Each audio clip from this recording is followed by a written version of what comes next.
सर्वांगं दुःखलो वेदं सुगंधं सुमनोहरं आग्रहे सर्वदेवानां गोपोजं पतिगृहतां लोपमाग्रापयामि प्रत्यक्षदेवं दर्शयामि ओम श्रीं शिलावर्गदेवताभ्यो नमो नमः गन्धाक्षरपुष्पधूपदीपैरभ्यश्च भद्रं कर्णे सुरयामदेवः भद्रं पश्येमाक्षभिर्जयत्रः गिरैरङ्गैर्भागं सन्तनोभिः क्षेमदेवहितं यदासो स्वस्तिरीन्द्रो वृद्धश्रवः स्वस्ति नः पूषा विष्णवेदः स्वस्ति नस्तार्क्यो अविष्टनेमिः स्वस्ति नो बृहस्पतिर्दधातु गन्धाक्षरपुष्पधूपदीपैरभ्यश्च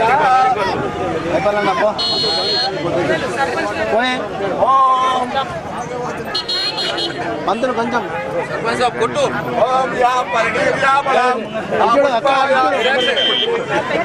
బృహస్పతి అక్కడ అన్నిటికి అందం పెట్టి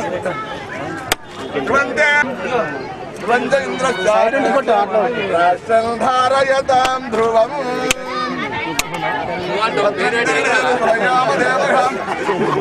భద్రం పశ్యేమాక్షభిర్జతద్రహం స్థిరైరంగై సుష్టువాగం సుస్తనోభిः యక్షేమదేవహితం యదాయుః స్వస్తి న ఇంద్రో వృద్ధసర్వः స్వస్తి న పూషా విష్ణవేదः స్వస్తి నస్తార్క్యో కరిష్టనేమిః స్వస్తి నో బృహస్పతిర్దధాతు ఓం శాంతి యా పరిణీర్యా बृहस्पते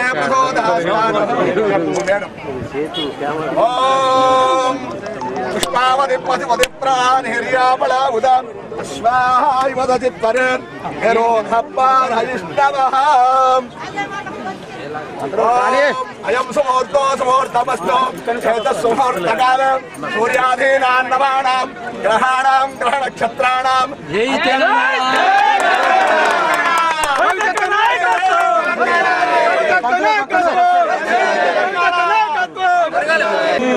ఇప్పుడే మమ్మల్ని ఇంకా జై తెలంగాణ జై తెలంగాణ ఓకే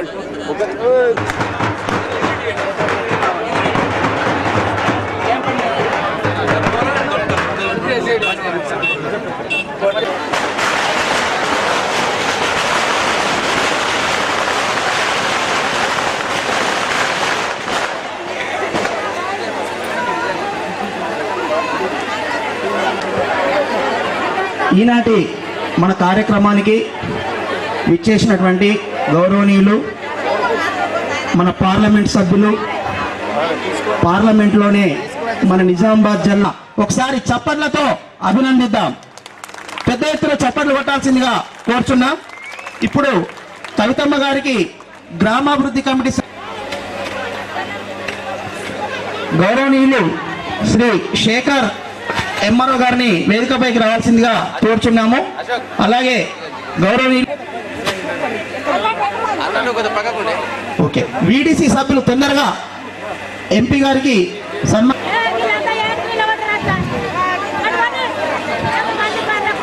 రిప్రజెంటేషన్లు తర్వాత తీసుకుంటారు. ఎవరు కూడా ఆందోళన చెందొద్దు. అన్ని అప్లికేషన్లు తీసుకుంటారు. ఎవరు వేదికపైకి రావద్దు అని చెప్పి విజ్ఞప్తి.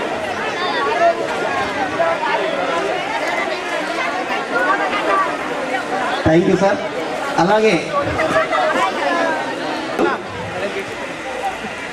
ఇప్పుడు గ్రామ సర్పంచ్ గారు, అదేవిధంగా గ్రామ సర్పంచ్, ఉప సర్పంచ్ గారు, వార్డు సభ్యులందరూ కూడా వచ్చి మరి వరుసగా కవితమ్మ గారిని సన్మానిస్తారు. సురేందర్ రెడ్డి సార్ని నిగం రాము గారు సన్మానిస్తున్నారు.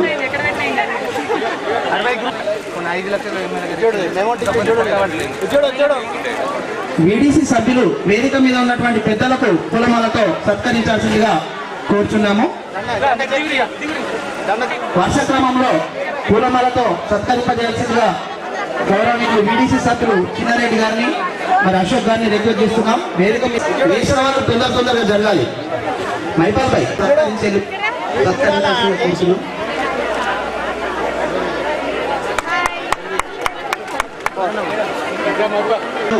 సన్మానిస్తూ వెళ్ళాల్సిందిగా కోరుతున్నాం. దయచేసి సన్మానం చేసిన వాళ్ళు ఇటువైపుకి వెళ్ళి దిగాల్సి.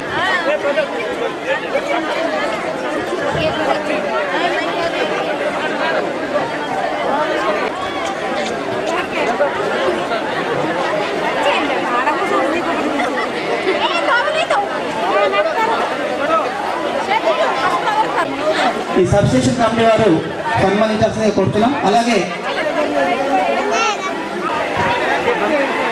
అంకాపూర్ మల్లారెడ్డి గారు, ఇస్తారి రాజన్న గారు, పాషక్ మహేష్ గారు వచ్చి సన్మానించి వెళ్లాల్సిందిగా రిక్వెస్ట్ చేస్తున్నాం. ఈ కార్యక్రమంలో పాలు పంచుకుంటున్నటువంటి పెద్దలందరికీ గ్రామచంపల్లి వయా 1LBకి 4,40,00,000 మంజూరైనాయి. కాబట్టి ఇది ఎస్సీ వార్డు నుంచి ముఖ్యంగా తెలియజేస్తున్నాం.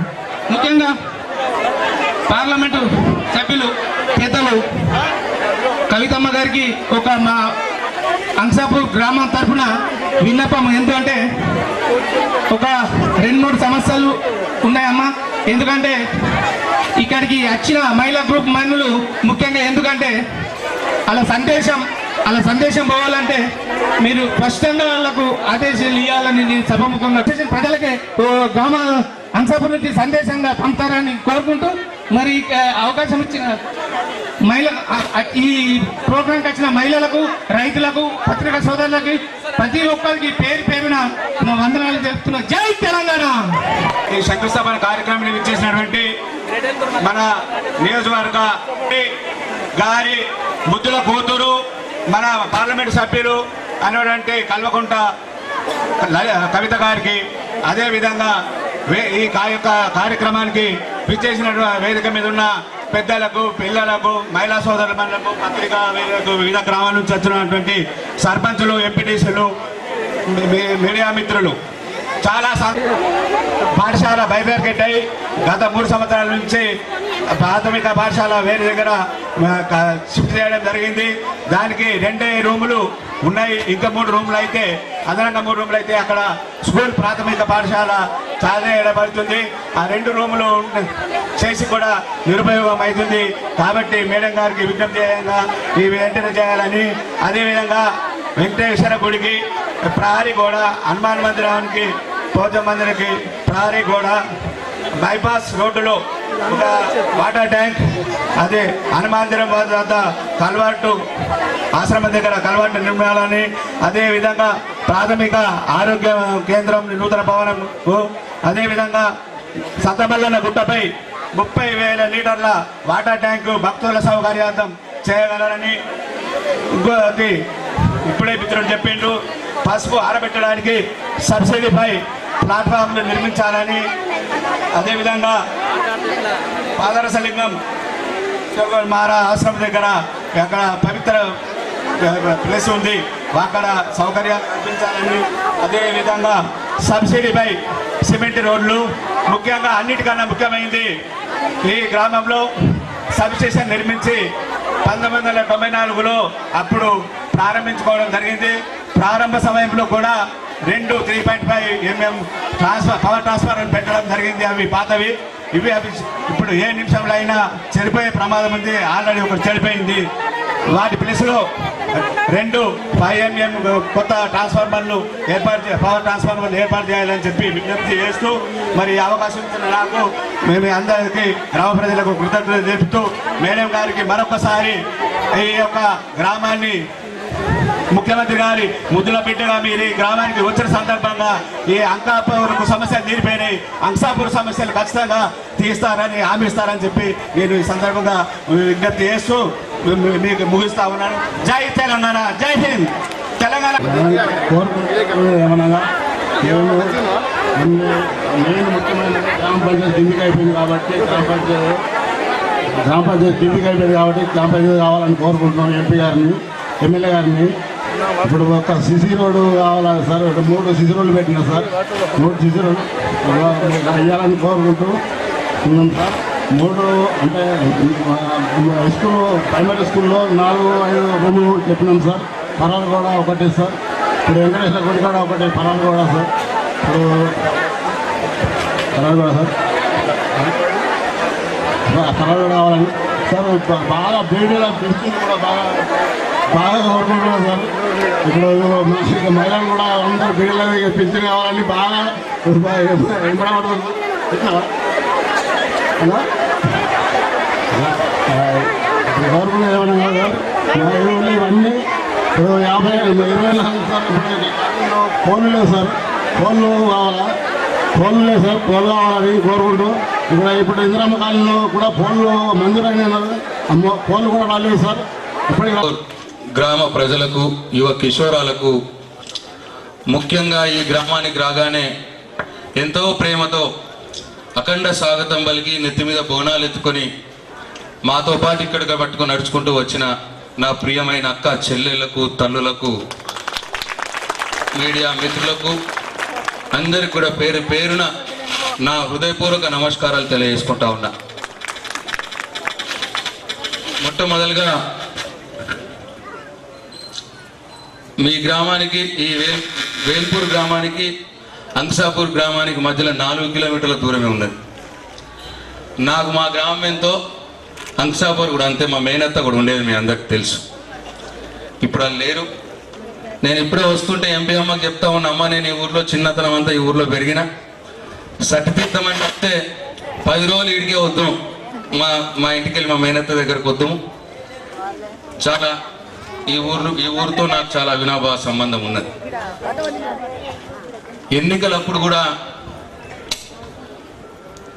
మీరందరూ కూడా కడుపులో పెట్టుకొని ఎంతో ప్రేమతో ఆశీర్వదించి దీవించి ఈ గ్రామంలో అఖండ మెజార్టీతో అత్యధికంగా ఓట్లేసి నన్ను ఎమ్మెల్యేగా, ఎంపీగా కవితమ్మని గెలిపించినందుకు మీ అందరికీ పేరు పేరున నా పాదాభివందనాలు తెలియజేసుకుంటా ఉన్నా.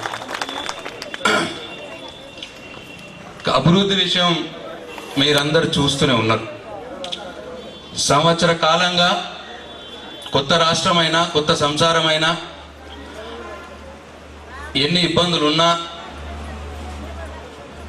మన తెలంగాణ కష్టపడి తెచ్చుకున్న తెలంగాణ కోసం కొట్లాడలోనే మీరందరూ ఎన్నుకున్నారు. కాబట్టి మీరెంతైతే బాధ్యతతో తెలంగాణ కోసం కొట్లాడిన బిడ్డల్ని ఎమ్మెల్యేలుగా, ఎంపీలుగా, గౌరవ ముఖ్యమంత్రి కేసీఆర్ గారిని ముఖ్యమంత్రిగా మీరు ఎంచుకున్నారు. కాబట్టి అంతకంటే 2 ఎక్కువ బాధ్యతగా మీ అందరి కోసం పనిచేయాలి, కష్టపడాలి అని చెప్పి మా నాయకులు కేసీఆర్ గారు ఎప్పుడు మాకు చెప్తూనే ఉంటారు. దానికి అనుగుణంగానే ఈ సంవత్సర కాలంగా మీకోసం పనిచేస్తున్నాము అని చెప్పి ఈ సందర్భంగా మనం చేసుకుంటా ఉన్నా. ప్రభుత్వ పరంగా కేసీఆర్ గారు ఎన్నో పథకాలు, ఎన్నికలప్పుడు హామీలు ఇచ్చినవి కొన్ని, ఇవ్వనివి కూడా, మరి తర్వాత కాలంలో మన కష్టాలు తెలుసుకొని ఆయన ఎన్నో పథకాలు అమలు చేస్తూ ఉన్నారు. వాటి గురించి కవితమ్మ గారు మీకు చెప్తారు. ఈ గ్రామం విషయానికి వస్తే మేము ఎన్నికైన సంవత్సరం కాలంలోనే నేను కవితమ్మ గారి ఇద్దరం కూడా కేసీఆర్ గారి దగ్గరికి పోయి మరి ఈ గ్రామంకి మరి ఇవి కావాలి అని అడిగి మీ గ్రామానికి కొన్ని ఆల్రెడీ అభివృద్ధి పనులకు మంజూరు చేసుకోవడం జరిగింది. ఈ గ్రామంలో మన రైతన్నలకు తెలుసు, వేంపల్లి నుంచి మన నవాబ్ చెరువు దాకా ఏదైతే కాలువ ఉన్నదో అక్కడ లిఫ్ట్ నుంచి నీళ్ళు వస్తాయో ఆ నీళ్లు మొత్తం మన వేల్పూర్ మండల చివరాయకట్టుకు రావట్లేదు. దీనికి ఏదో పరిష్కారం కనుగొనాలి, నీళ్లు కావాలి అని చెప్పి మరి మన రైతులందరూ కూడా, మండల రైతులు, ముఖ్యంగా అంకసాపూర్ రైతులు కూడా కోరిక ఉండింది. దానికోసం కవితమ్మ గారు, నేను ఇరిగేషన్ మంత్రి మరి హరీష్ రావు గారి దగ్గరికి వెళ్ళి మొట్టమొదలు మనం ఎన్నికైన 1 నెల కాలంలోనే మరి అక్కడ రివ్యూ మీటింగ్ జరిగితే ఇప్పుడు కూడా కవితమ్మ గారికి గుర్తు చేస్తున్నారు, అదేమైంది మనం ఇచ్చినాం కదా, అయిందా కాలేదా అని.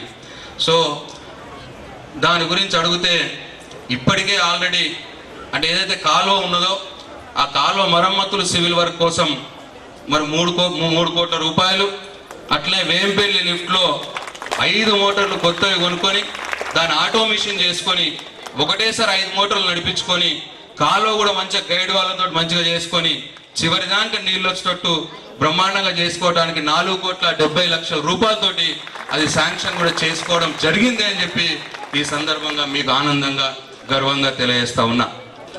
అట్లనే ఇప్పుడే మనం అక్కడ శంకుస్థాపన చేసి వచ్చినాం. ఇక్కడ నుంచి వన్నెల దానిక పోచంపల్లి మీదుగా 3,82,00,000 రూపాయలతో ఇంకా ఇప్పుడే కవితమ్మ గారికి కూడా రిక్వెస్ట్ చేసినాం. అక్కడి నుంచి అటు ధర్మవరాకు కానీ, అక్కడి నుంచి అటు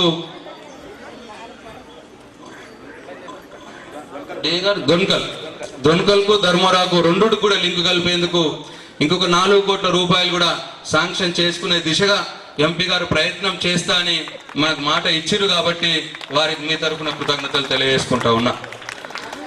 అట్లనే అంసాపూర్ నుంచి పోచంపల్లి దానికి ఒక 17,50,000 రూపాయలతోటి రోడ్డు కోసం, మన సంతమల్లన్న గుట్టకు ఇక్కడి నుంచి గుట్ట దానిక వేల్పూర్ అంసాపూర్ సంతమల్లన్నట్టు డైవర్వేషన్ కోసం 49 లక్షల రూపాయలు కూడా మంజూరు చేసుకున్నాం మనం బీటీ రోడ్ కోసం. అట్లనే నాకు ఎన్నికలప్పుడు ఎట్లయితే ఇప్పుడు ఇంతమంది నా అక్క చెల్లెళ్ళు మరి అపూర్వ స్వాగతం పలికినరో, ఎన్నికలప్పుడు ఈ గ్రామానికి వచ్చినప్పుడు కూడా రాత్రి 8:30-9 అయింది. మరి అప్పుడు కూడా అంతే ప్రేమతో మీరు సాదరం పలికారు. మరి మీ ఒకే ఒక చిన్న కోరిక, మరి మహిపాల్ గారు కావచ్చు, దేగారాములు గారు కావచ్చు, సర్పంచ్ గారు కావచ్చు, మరి మా మొట్టమొదలు మీ ఫండ్లకు వెళ్ళి మా అంసాపూర్కి మన అక్కా చెల్లెల కోసం మహిళా భవనం మీరు పైసలు ఇవ్వాలని అడగగానే మీకు 5 లక్షల రూపాయలు మన అంసాపూర్లో మహిళా భవనం కోసం మంజూరు ఆల్రెడీ చేసినాం.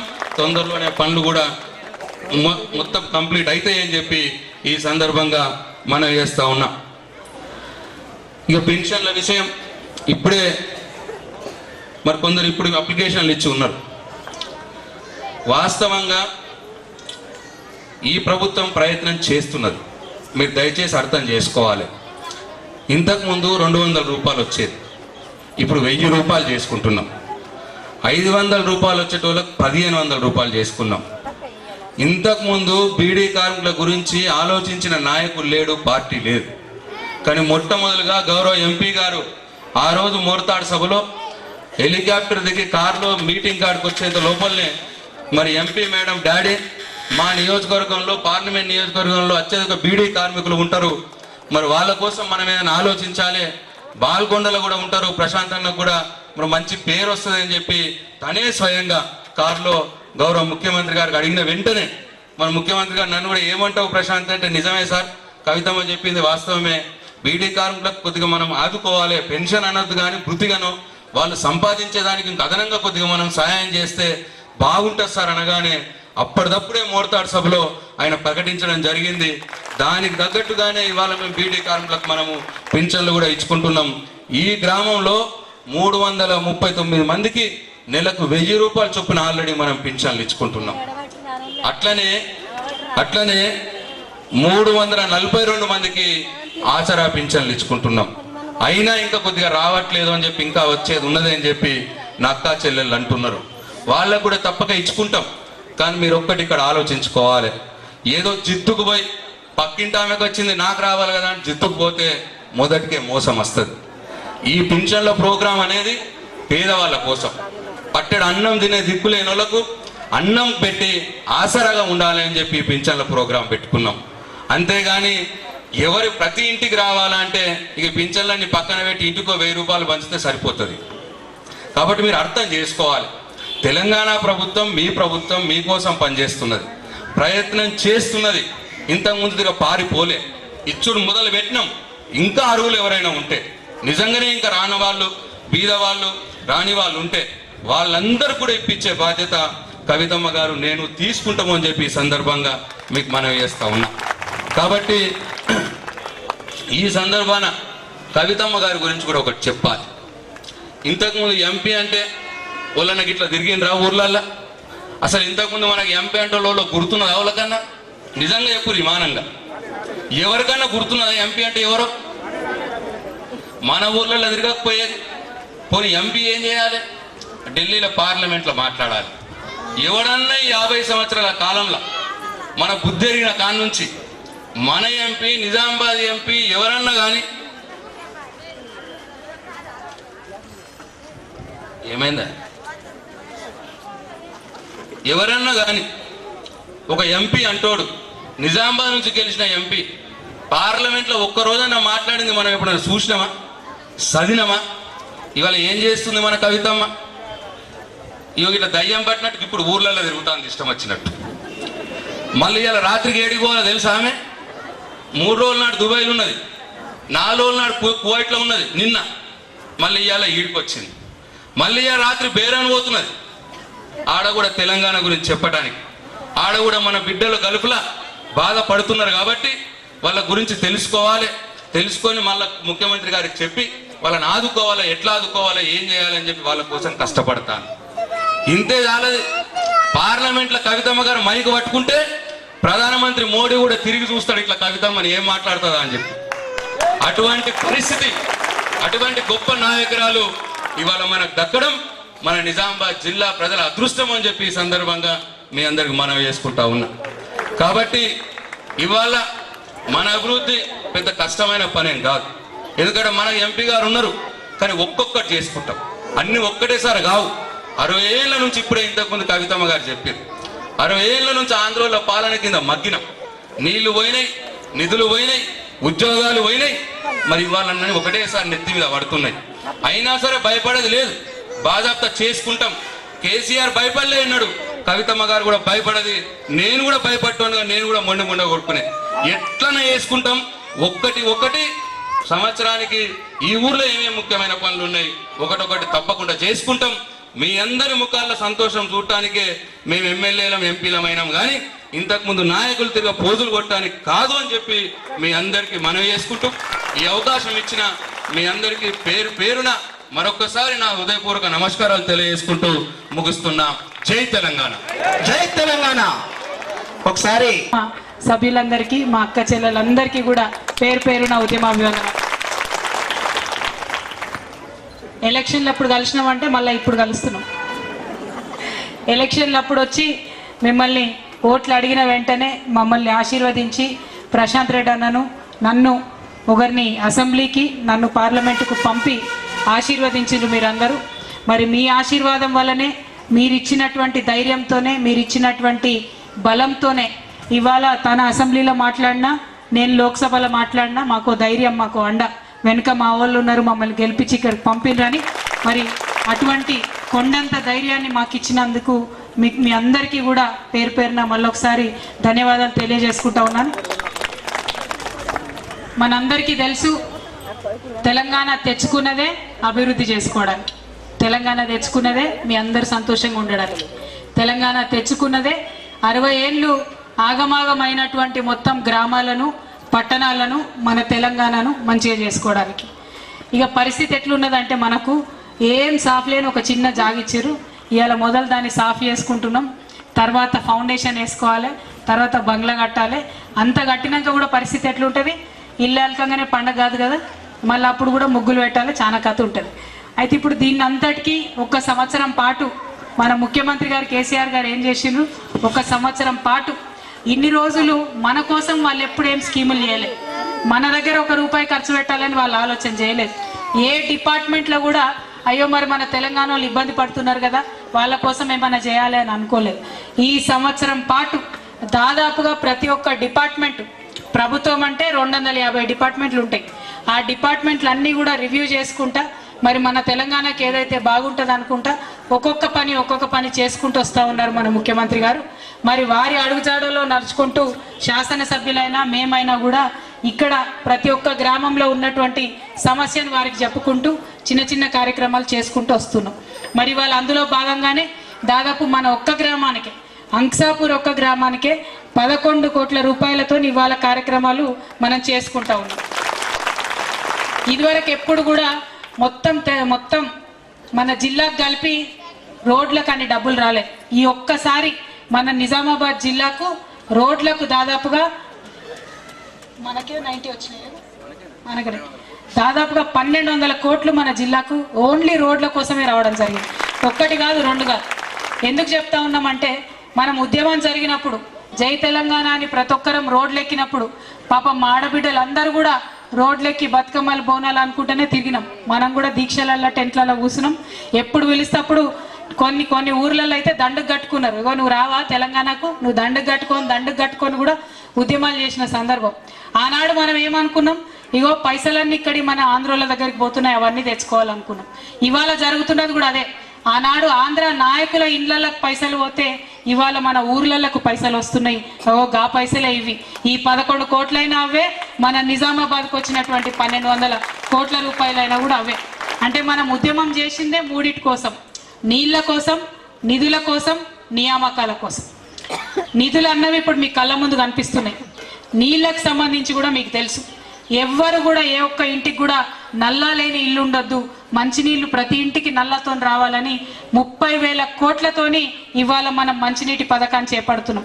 ఉట్టిగా చేపట్టడం కాదు, 30,000 కోట్లు ఉట్టిగా ఎవరన్నా పెడతారు. కానీ కేసీఆర్ గారు నిఖాసైన తెలంగాణ బిడ్డ కాబట్టి, ఒక్క మాట అంటే ఆ మాటకు కట్టుబడి ఉండేటటువంటి వ్యక్తి కాబట్టి, ఆ నీళ్లను నా ఆడపడుచులకు నేను ఇవ్వలేకపోతే వచ్చే 4 ఏళ్లలో మళ్ళా ఎలక్షన్లో ఓట్లు కూడా అడగమని ధైర్యంగా చెప్పినటువంటి వ్యక్తి మన కేసీఆర్ గారు. ఎందుకు ఈ మాటలు చెప్తా ఉన్నా అంటే, కొత్తగా నేను మీకు మన ముఖ్యమంత్రి గారి గురించి చెప్పే అవసరం లేదు. ఆయన ఎంత మొండోడో ఎంత జగమొండోడో మీ అందరికీ తెలుసు. ఎందుకంటున్నా అంటే 15 ఏళ్ల కింద గులాబీ జెండా పట్టుకొని బయలుదేరితే అందరు తిట్టిన వాళ్ళే, ప్రతి ఒక్కరు ఒక మీద రాయెత్తేసిన వాళ్ళే, 7 కిలో వస్తుంది తెలంగాణ, ఏం తెలంగాణ అన్నోళ్ళే.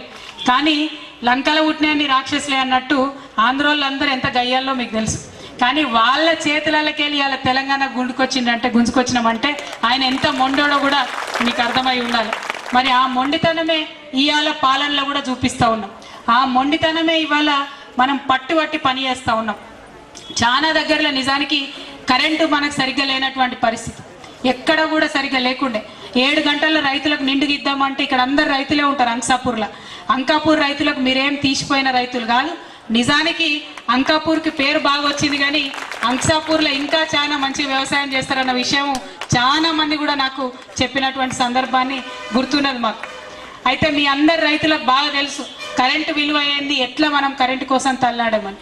అయితే కరెంటు కోసం తల్లాడినప్పుడు 3 నెలలు, మొదట 3 నెలలు కేసీఆర్ గారు చెప్పిండ్రు ఆఫీసర్లందరికీ, బాబు 24 గంటలు కరెంట్ ఇవ్వాలి, నేను ఏం చేస్తామో చెప్పుండ్రు.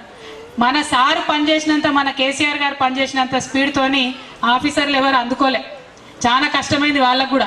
ఆ 3 నెలల తర్వాత ఒకరికొకరికి శృతి కుదిరినాక మరి కేసీఆర్ గారు నిద్రపోకుండా పనిచేస్తే ఇవాళ ప్రతి పల్లెలో కూడా 24 గంటలు కరెంట్ ఉన్నటువంటి సందర్భం మీ అందరికీ తెలుసు. అది నేను చెప్పేది కాదు, మేము గొప్ప చెప్పేది కాదు. ఇవాళ పొద్దున కూడా నన్ను కలవడానికి చాలా మంది వచ్చారు. వాళ్ళందరూ అంటున్నారు, జీవితంలో ఎప్పుడు చూడలే గిసోంటి కరెంటు, ఇదేం కరెంట్ 24 గంటలు వస్తుంది కరెంట్ అని. అటువంటి పరిస్థితిని మనం చూస్తున్నాం. మీకు ఒక్కొక్క విషయం ఎందుకు చెప్తున్నా అంటే, ఒక్కొక్క దాని మీద పట్టుబట్టి మనం సాధిస్తున్నాం. కేసీఆర్ గారు నిజంగా మహిళల పక్షపాతి. మహిళలు అంటే ఆయనకు చాలా గౌరవం. ఆయన ఎప్పుడు కూడా అదే చెప్పేది, ఒక్క ఆడబిడ్డ కూడా నీళ్ళ కోసం బిందె పట్టుకొని బయటికి పోవద్దనే మనకు మంచినీళ్ళ పథకం తెస్తున్నాం. అట్లనే మేమిద్దరం అడిగిందే తడవుగా మన తెలంగాణలో బీడీ కార్మికులు దాదాపుగా 7 లక్షల మంది ఉన్నారు. ఒక్కరు కాదు, ఇద్దరు కాదు, 7 లక్షల మంది బీడీ కార్మికులు ఉంటే 60 ఏళ్లలో ఒక్క ఆంధ్ర పెద్ద ఆయన కూడా బీడీ కార్మికుల గురించి మాట్లాడలేదు. ఏ ఒక్కనాడు ఒక్కరు కూడా అరే మా బీడీ కార్మికులు ఉన్నారు, మరి వీళ్ళకి ఇండ్లు ఇద్దామా, మరి వీళ్ళకి ఇంకోటి ఇద్దామా అనలే. ఒకవేళ 60 ఏళ్లలో ఆంధ్ర వాళ్ళందరూ బాగుండుంటే 7 లక్షల మంది మన బీడీ కార్మికులు అందరికీ అలా పిఎఫ్ వస్తుండే. ఉన్నదా అమ్మ? అందరికి ఉన్నదా? లేదు. ఎక్కడ కూడా సగం మందికి కూడా లేదు. ఆ పిఎఫ్ కార్డులను ట్రాన్స్ఫర్ చేసుకుంటూ అమ్ముకుంటూ రకరకాల కార్యక్రమాలు అందులో కూడా అవుతున్నాయి. అవి కూడా మాకు తెలుసు. ఇవన్నీ ఎందుకు జరుగుతున్నాయి? మరి ఈ 60 ఏళ్ళు కేంద్ర ప్రభుత్వాలు సైలెంట్గా ఉంటే మన వాళ్ళందరికీ పిఎఫ్లు ఇవ్వకపోతే ఎందుకు ఊరుకున్నారు ఇన్ని సంవత్సరాలు? 60 ఏళ్ళ వాళ్ళ పాలకులు పట్టించుకున్నారు? ఎప్పుడన్నా పట్టించుకోలేదు.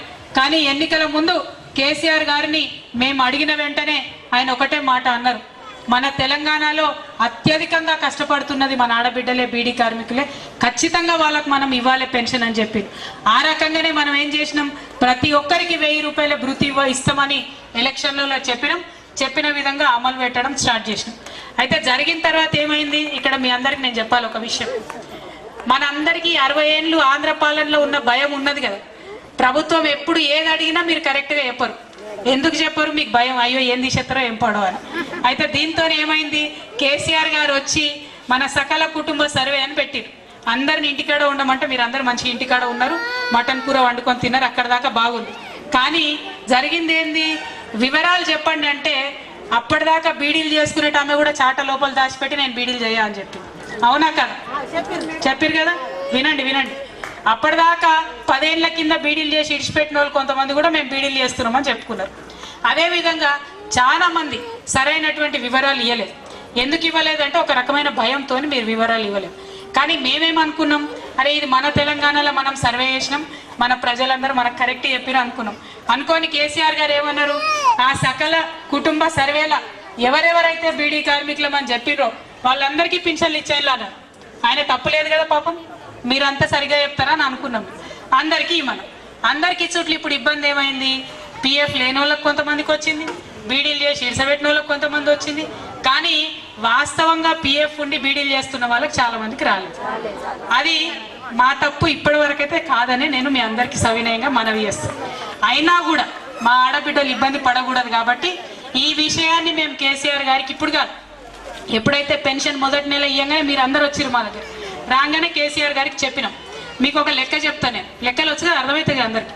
అయితే మొట్టమొదట పెన్షన్లు ఇచ్చినప్పుడు నిజామాబాద్లో 40,000 మందికి మాత్రమే బీడీ కార్మికులకు పెన్షన్ వస్తే నేను కలెక్టర్ గారి దగ్గర కూర్చొని, అరే మా జిల్లాలోనే 2.5 లక్షల మంది ఉంటారే బాబు, 40,000 మందికి ఎట్లా వస్తాయి, ఖచ్చితంగా ఏదో తప్పు జరిగింది, మీరు మళ్ళా దాన్ని మాడిఫై చేయాలని చెప్పడం జరిగింది. చెప్పంగా పిఎఫ్ఓలను మనం యాడ్ చేసుకుంటా కలుపుకుంటా పోతే ఇవాళ రోజు 1,14,000 మందికి మన జిల్లాలో పెన్షన్లు ఇప్పించుకోగలిగినాం. 40,000 మొదటిసారి ఇస్తే 1,14,000 మందికి ఇవాళ మనం ఇస్తున్నాం. అంటే మీ అందరికీ నేను వినయపూర్వకంగా మనవి చేసేది ఒకటే, మొదట మీదైనా మాదైనా మనదైనా తప్పు జరిగింది, వివరాలు సరిగ్గా రాలేదు, దానితోని అందరికి ఒకటేసారి పెన్షన్లు రాలేదు. రాకపోయిన తర్వాత ఇచ్చుకుంటా రాగా చాలా మందిని ఇప్పుడు కవర్ చేసి, అందులో ఇంకా రానటువంటి వాళ్ళు ఇంకా ఆగి ఉన్న అప్లికేషన్లే దాదాపుగా 35,000 ఇంకా కలెక్టర్ గారి దగ్గర పెండింగ్ ఉన్నాయి. అవన్నీ కూడా మీ ఆడబిడ్డగా మీ చెల్లెగా మీరు మీ ఇంటికి ₹1 వస్తే సంతోషపడే మొదటి వ్యక్తిగా నేను వెంటబడుతూనే ఉన్నాను. అవన్నీ చేపించే ప్రయత్నమే చేస్తూ ఉన్నాను. అవి ఎప్పుడైతే జరుగుతాయో మన ఊర్లో కూడా ప్రతి ఒక్కరికి కూడా పెన్షన్ వస్తుంది, అర్హులైనటువంటి వారందరికి కూడా వస్తుందని కూడా ఈ సందర్భంగా నేను మనవి చేస్తూ ఉన్నాను. పెన్షన్ కోసం ఇంత కథ చెప్పాల్సి వచ్చింది. ఎందుకంటే ఆడబిడ్డలు సంతోషంగా ఉంటేనే ఏ ఇల్లైనా బాగుంటుంది, ఆడబిడ్డలు ఆనందంగా ఉంటేనే మన తెలంగాణ అయినా కూడా బాగుంటుంది. కాబట్టి మీకోసం ప్రయత్నం చేస్తూ ఉన్నాను, అధైర్యపడవద్దు, ఖచ్చితంగా త్వరలోనే అన్ని జరుగుతాయని కూడా ఈ సందర్భంగా మీకు తెలియజేస్తూ ఉన్నాను. అదేవిధంగా మీ అందరికీ తెలుసు, ఇవాళ ఉన్నటువంటి రాజకీయ పరిస్థితులు కూడా మీరు చూస్తున్నారు. నిన్నగాక మొన్న ఏమైంది, చంద్రబాబు నాయుడు గారి మనిషి ఒక ఆయన ఎమ్మెల్యే గారు ఆయన అడ్డంగా మన ఎమ్మెల్యేని కొంట దొరికిపోయిన సందర్భంలో మళ్ళా ఉల్టా మన మీదనే చంద్రబాబు నాయుడు గారు దాడి చేస్తూ ఉన్నారు. ఏమని దాడి చేస్తున్నాడు ఆయన? ఇవాళ అవో నా ఫోన్లో ఎట్లా ట్యాప్ చేసినావు అంటున్నాడు. చంద్రబాబు నాయుడు గారి విషయం నాకు ఒకటే అర్థం కాదు, ఫోన్లో ఎందుకు ట్యాప్ చేసినావు అన్నది కోపమా, ఆయన దొరికింది అన్నది కోపమా? ఇప్పుడు నా ఫోన్ ఎందుకు ట్యాప్ చేసినావు అంటే మాట్లాడింది మీరా కాదా అన్నది ఫస్ట్ అర్థం కావాలి మనకు. అచ్చా నా ఫోన్లు ఎందుకు వింటున్నావు మీరు అని అడుగుతుండు మన ప్రభుత్వాన్ని. మన ఫోన్ ఆయన ఫోన్లు మనం వింటలేము అసలు. వేరే ఒక ఆయన కంప్లైంట్ చేస్తే విన్నాం, అందులో ఆయన దొరికిండు, అది వేరే విషయం. అయితే ఇక్కడ మనం ఒకటే ఆలోచన చేసుకోవాలి, సరే ఇక ఆయన అయిండు పోయిండు, చట్టం తన పని తాను చేసుకోకపోతే అది ఇబ్బంది లేదు. మనం ఆలోచించుకోవాల్సింది ఏంటంటే, మొన్న జరిగినటువంటి ఎమ్మెల్సీ ఎన్నికలలో ఒకవేళ నిజంగానే తెలుగుదేశం పార్టీ చేసినటువంటి కుట్రలు కనుక ఫలించి ఉంటే, ఒకవేళ టీఆర్ఎస్ పార్టీ అభ్యర్థులు ఎవరన్నా ఓడిపోయి ఉంటే అప్పుడు ఏమనేటోళ్ళు ఈ ఆంధ్ర పేపర్లు ఆంధ్ర ఛానళ్ళు అన్నీ ఖచ్చితంగా ఇగో తెలంగాణలో పని అయిపోయింది, ఇగో కేసీఆర్ పని అయిపోయింది, ఇగో ఓడగొట్టేసినాం, ఇగో తెలుగుదేశం గెలిచిందని చెప్పేసి ఆగమాగం చేసి మనని మనసున పట్టని చెప్పొద్దు. అవునా కాదా? ఈ విషయం ఇప్పుడేనా? కాదు, మనం తెలంగాణ వచ్చే కన్నా ముందు అట్లే చేసిండ్రు, హైదరాబాద్ మీద అట్లనే చేసిండ్రు. ఇప్పుడు హైదరాబాద్ ఎన్నికలు రాబోతున్నాయి. ఒకవేళ మొన్న ఏమన్నా వాళ్ళ కుట్రలు ఫలించి ఉంటే హైదరాబాద్ ఎన్నికలు ఇక హైదరాబాద్ మాదే అనేదాకా కూడా వాళ్ళు ప్రచారం చేతురు. ఇవాళ వాళ్ళు జీర్ణించుకోలేకపోతున్నది ఏంటంటే, వాళ్ళ ఎమ్మెల్యే దొరికిందని వాళ్ళ ఎమ్మెల్యే మీద వాళ్ళకి ప్రేమ లేదు. ఒకటే ఒక బాధ వాళ్ళది ఏంటంటే, అయ్యో హైదరాబాద్ జారిపోతుంది, అయ్యో ఎమ్మెల్సీ ఎన్నికలన్నీ టీఆర్ఎస్ పార్టీకి వెళ్ళిపోయినాయి, అయ్యో ఇప్పుడు రేపు జిహెచ్ఎంసీలో కూడా ఆంధ్రోలకు జాగా ఉండదన్నదే వాళ్ళ భయం. కాబట్టి మన ప్రజలుగా మీకు మేము చెప్పేది ఒకటే, మనకు రాజకీయాలతో పెద్ద భయం లేదు, బాధ లేదు. ఎందుకంటే ఎంతో మందిని ఎదిరించి వచ్చే తెలంగాణ తెచ్చుకున్నాం. ఇవాళ ప్రతి ఒక్కరికి పనిచేస్తూ ఉన్నాం. కరెంట్ అయితే ఏంది, పెన్షన్లు అయితే ఏంది, నీళ్ళు అయితే ఏంది, రైతులైతే ఏంది, మన బిడ్డల ఉద్యోగాల కోసం పరిశ్రమల కోసం అయితే ఏంటిది, ప్రతి ఒక్కటి చేస్తున్నాం. ఎక్కడ మనం వెనక్కి తగ్గేది లేదు. రేపటి నాడు రాజకీయంగా కొట్లాడాలంటే వాళ్ళకన్నా చాలా ఎక్కువ ధైర్యం ఉన్నది, కొట్లాడతాం. ఇప్పుడు రాజకీయం చేయాల్సిన పని మనకు లేదు. కానీ ఇంకా కూడా ఆంధ్ర పెత్తనం ఇక్కడ చేస్తా అంటే మాత్రం చూస్తూ ఊరుకుందామా అన్నదే మీరందరూ ఆలోచన చేసుకోవాలని నేను కోరుతూ, మళ్ళొక్కసారి మహిళలతో పాటు ఇక్కడ పెద్ద సంఖ్యలో యువకులు కనిపిస్తూ ఉన్నారు, వాళ్ళందరికీ కూడా విజ్ఞప్తి చేస్తూ ఉన్నాం. తెలంగాణ వచ్చే ముందు ఏదైతే నియామకాలు ఏదైతే జాబ్స్ కోసం మనం అనుకున్నామో ఆ 25,000 జాబ్స్ కోసం ఇప్పుడు ప్రభుత్వం నోటిఫికేషన్ ఇస్తూ ఉన్నది. అవే కాకుండా మరి ప్రైవేట్గా కూడా మనకు ఉద్యోగాలు రావాల్సినటువంటి అవసరం ఉన్నది. కాబట్టి మనం ఒక సరికొత్త పారిశ్రామిక విధానాన్ని రేపే 12వ తారీఖు నాడు మన ముఖ్యమంత్రి గారు ఓపెన్ చేస్తూ ఉన్నారు. ఆ తర్వాత నిజామాబాద్ జిల్లాలో కూడా పెద్ద ఎత్తున పరిశ్రమలు వస్తాయి. మన బిడ్డలకు దుబాయ్లు బొంబాయిలు పోవాల్సినటువంటి అవసరం లేకుండా ఖచ్చితంగా ఉద్యోగాలు ఇక్కడే వస్తాయని కూడా మనవి చేస్తా ఉన్నాను. మన రైతన్నలందరికీ కూడా మరి ఎన్నికలప్పుడు ఒక హామీ ఇచ్చినాం, మేము పసుపు బోర్డు సాధించుకొస్తామని చెప్పి ఒక హామీ ఇచ్చినాం. దాని గురించి నిరంతరం పనిచేస్తున్నాం. ఇవాళ నన్ను ఎక్కడ పార్లమెంట్లో ఎవరు చూసినా కూడా ఏమైతుంది మీ పసుపు బోర్డు పని అని మాత్రం అడుగుతున్నారు. రైల్వేది ఒకటి చెప్పినాం, పసుపుది ఒకటి చెప్పినాం. రైల్వేది అయితే సాధించుకొని వచ్చినాం, మనకి ఇబ్బంది లేకుండా అయిపోయింది. అదేవిధంగా పసుపు బోర్డు కూడా ఇంకా 4 ఏళ్ళు ఉంది, ఖచ్చితంగా సాధిస్తా అన్నటువంటి విశ్వాసం నాకున్నది. ఒకవేళ ఆ మినిస్టర్ గారు పాపం 1 సంవత్సరంలో నా బాధపడలేక ఏం చేసిందంటే, ఇగో పసుపు బోర్డు అయితే వెంటనే ఇయ్యలేను కానీ ఇగో ఈ స్పైసెస్ పార్క్ ఇస్తా నేను, తీసుకెళ్ళండి మీరు అని చెప్పిండ్రు. అప్పుడు మన ముఖ్యమంత్రి గారు మరి బాల్కొండ ప్రశాంత్ రెడ్డి అన్న కాన్స్టిట్యున్సీలనే పెట్టాలని 32 ఎకరాలతోని మన రాష్ట్ర ప్రభుత్వం ఆ భూమిని బదలాయించి ఇచ్చింది. ఇప్పుడు కేంద్ర ప్రభుత్వం అక్కడ పార్కునిచ్చి 25 కోట్ల రూపాయలు కూడా మనకిస్తుంది. త్వరలోనే ఆ పని కూడా చేసుకుంటామని మీ అందరికీ తెలియజేస్తూ మరొక్కసారి వేల్పూర్ గేట్ మీదనే ఆ పసుపు పార్కు కూడా వచ్చిందన్నటువంటి విషయాన్ని మీ అందరికి కూడా గర్వంగా తెలియజేస్తా ఉన్నాం. అదేవిధంగా చాలా మంది మన గ్రామంలో మరి భవనాలు కావాలని కొంతమంది అడిగినరు, సఫాయి కార్మికులు వాళ్ళ బాధల్ని చెప్పిండ్రు. అదేవిధంగా విలేజ్ డెవలప్మెంట్ కమిటీ వాళ్ళు స్కూల్ గురించి పర్టికులర్గా అడిగినరు. ఆ స్కూల్ గురించి మాత్రం ఇమీడియట్గా మనము అదనపు తరగతి గదులు ఇస్తామని కూడా తెలియజేస్తూ, మరి ఏవైతే భవనాలు మీరు అడిగినరో నా ఎంపీ లాడ్స్ నుండి ఎన్ని వీలైతే అన్ని తప్పకుండా కోఆర్డినేట్ చేసి శాంక్షన్ చేస్తా అని తెలియజేసుకుంటూ మరొక మారు మిమ్మల్ని అందరినీ డైరెక్ట్గా కలుసుకోవడం, ఈ మిట్ట మధ్యాహ్నం కడుపు కాలుతున్నా కూడా ఇక్కడ కూర్చొని మీరంతా నన్ను కలవడానికి రావడం నా అదృష్టంగా భావిస్తూ ఉన్నాను. అందరికీ కూడా ధన్యవాదాలు. జై తెలంగాణ, జై తెలంగాణ, జై తెలంగాణ అన్నప్పుడు చేయతను వాళ్ళందరినీ కూడా ఆంధ్రోళ్ళు అంటారు, మరి మీ ఇష్టమే. జై తెలంగాణ, జై తెలంగాణ, జై తెలంగాణ, జై తెలంగాణ. అందరం ఒకసారి చప్పట్లతో కవితమ్మని అభినందిద్దాం. మరి చక్కగా తమ సందేశాన్ని ఇచ్చారు. ఈ పెన్షన్ల విషయము వేల్పూర్ ఎండిఓ గారు ఇక్కడే ఉంటారు.